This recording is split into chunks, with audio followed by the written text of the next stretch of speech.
मेरी मोहब्बत है इनसे, कोई समझता क्यों नहीं। जब मैं देश पार कर सकती हूँ इनके प्यार में, क्या इनकी भाषा मैं नहीं सीख सकती? तो भाषा सीखने में ज़्यादा अंतर नहीं है, थोड़ा थोड़ा शब्दों में फर्क है। जैसे उर्दू में लफ्ज़ कहते हैं और हिंदी में शब्द कहते हैं। पबजी, प्यार और पाकिस्तान, ये कहानी है उस सीमा की जो दो देशों की सीमा लांघ करके अपने प्यार के खातिर भारत पहुंची है, यानी कि सीमा हैदर, जो अब कहती है कि मुझे सीमा हैदर नहीं बल्कि सीमा सचिन बुलाया जाए। उनसे ही सीधे बात करते हैं। सीमा, देश के साथ साथ नाम भी बदल लिया आपने, कैसे आई भारत?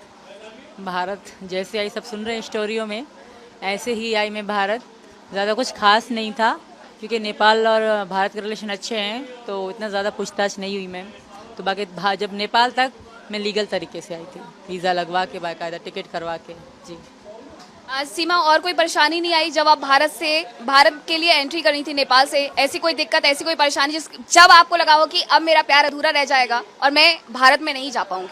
जब बॉर्डर से पहले डर लग रहा था, इनको मैंने कहा सचिन ऐसा ना हो मैं पीछे वापस भेज दे मुझे, और डर बहुत था। तो इन्होंने कहा ऐसा नहीं होगा। ये भी परेशान हो रहे थे यहाँ बैठ के, मैं भी बहुत परेशान थी, मेरे बच्चे बीमार हो गए थे। और जब बॉर्डर पे पहुँचे, नेपाल के बॉर्डर पे कोई पूछताछ नहीं हुई।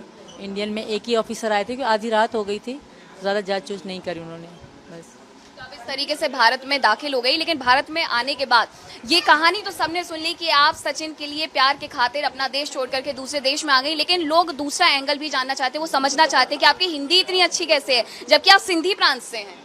अरे मेरी मोहब्बत है इनसे, कोई समझता क्यों नहीं। जब मैं देश पार कर सकती हूँ इनके प्यार में, क्या इनकी भाषा मैं नहीं सीख सकती? इनका धर्म में नहीं सीख सकती? और दूसरी बात, हाँ, 3 साल हुए मेरे रिश्ते को, 2 साल हुए मैं हमारी गहराई को। 32 घंटे हमारी व्हाट्सएप पे कॉल चलती थी, ऐसा कोई मिनट जब तक फ़ोन ना बंद होता था हमारी कॉल कटती नहीं थी। तो सोचें, क्या हमारी मतलब मैं इनकी हिंदी नहीं सीख सकती? बिल्कुल। जब ये मेरी आदि भाषा सीख सकते थे, तो क्या मैं इनकी भाषा नहीं सीख सकती? बहुत अच्छी लगती थी, बहुत इच्छा थी मेरे इंडिया आने की, तो मैं शौक़ था कि ये भाषा सीख सकूं। तो ये भाषा सीखने में ज़्यादा अंतर नहीं है, थोड़ा थोड़ा शब्दों में फ़र्क है। जैसे उर्दू में लफ्ज़ कहते हैं और हिंदी में शब्द कहते हैं, तो मैंने इस तरह चेंजिंग करी है। बाकी इतनी मतलब हिंदी उर्दू सेम है, ज़्यादा चेंजिंग नहीं है मैं। तो आपने प्यार के खातिर हिंदी तो सीख ली, हिंदुस्तानियों के दिल में भी आप उतर रही हैं, लेकिन सवाल दूसरे ये भी उठ रहे हैं क्योंकि आपका जो बैकग्राउंड है, एक तो वो पाकिस्तान का है, दूसरा आपके भाई को लेकर के कहा जा रहा है कि वो आईएसआई सेना में भी है। तो इस वजह से भी आप पर सवाल उठ रहे हैं। इसके बारे में आप कोई जवाब देना चाहेंगी, कुछ कहना चाहेंगी? लोग कह रहे हैं कि आप कहीं एजेंट तो नहीं है, उन्हें इस तरीके से भी डर सता रहा है। मेरे भाई कोई एसआई में नहीं है, वो छोटे से अभी फौज में 2022 में गए हैं, अभी वो पक्के कंफर्म ऑफिसर भी नहीं बने, बड़े ऑफिसर भी नहीं। उनकी 18,000 पाकिस्तानी सैलरी है।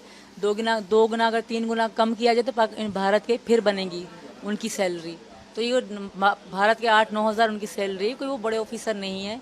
उनसे मेरा कोई ताल्लुक़ नहीं है, मैं मोहब्बत में आई हूँ। मेरे बच्चे मेरी ज़िंदगी थे, उनको मैं लेकर आई, यही कारण है। और कोई भी माँ अपने बच्चों की अगर गलत काम करती होती तो मैं अपने बच्चे कभी ना ले आती। मैं पहले इनसे मिलने आई, मैं तभी चली आती। ऐसा कुछ भी नहीं है मैम, मैं सिर्फ प्यार में आई हूँ, और एक दिन सारी दुनिया, सारा भारत, सारा पाकिस्तान मानेगा।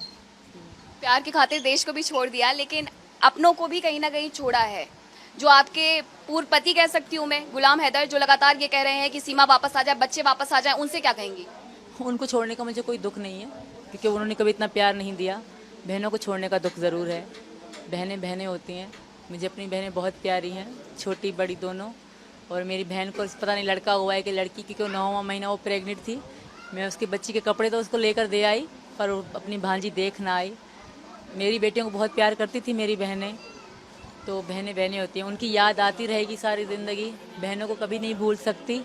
बाकी पति फति की मुझे याद नहीं आती, क्योंकि मैं उनसे तंग थी, वो बहुत बुरे इंसान थे। अब अच्छा बनने का ढोंग कर रहे हैं मैं। ठीक है सीमा, और ये भी हम आपसे जानना चाहते हैं, आपने कौन सी क्लास तक पढ़ाई की और आप कौन कौन सी भाषा और बोल सकती हैं? हाँ, नॉर्मल वहाँ मैं सिंध ब्रांच से हूँ, तो सिंधी बोली जाती है। सिंधी और सराइकी और बलोची, इन 3 भाषाओं को जानती हूँ। वो हमारे गांव में आमतौर बोली जाती है। जी मैम। बाकी उर्दू तो सबको आती है। जी। कौन सी क्लास तक आपने पढ़ाई की? 5 तक करी है, वो भी घर में ही।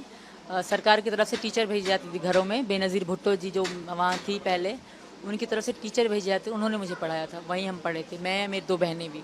ठीक है सीमा, ये भी समझना चाहते हैं कि आपकी जो पासपोर्ट है उसको लेकर के कहीं ना कहीं कहा जा रहा है कि आपके पास कई देशों के पासपोर्ट है, क्या ऐसा भी है? और साथ ही ये भी कि आपके जो डॉक्यूमेंट्स है उसमें उम्र कुछ और है और आप अपनी असली उम्र कुछ और बताती है, ये वेरिएशन क्यों आता है? ये पाकिस्तान में आमतौर पे चलता है। जो 30 साल की है वो खुद को 22 साल की बताती है, और आधार कार्ड क्योंकि आईडी कार्ड ही देखी जाती है, उसी पे एज का अंदाज़ा लगा जाता है। तो इसी कारण मेरे पापा ने मेरा बर्थ सर्टिफिकेट कम एज में बनवाया, कम एज वाला बनवाया था।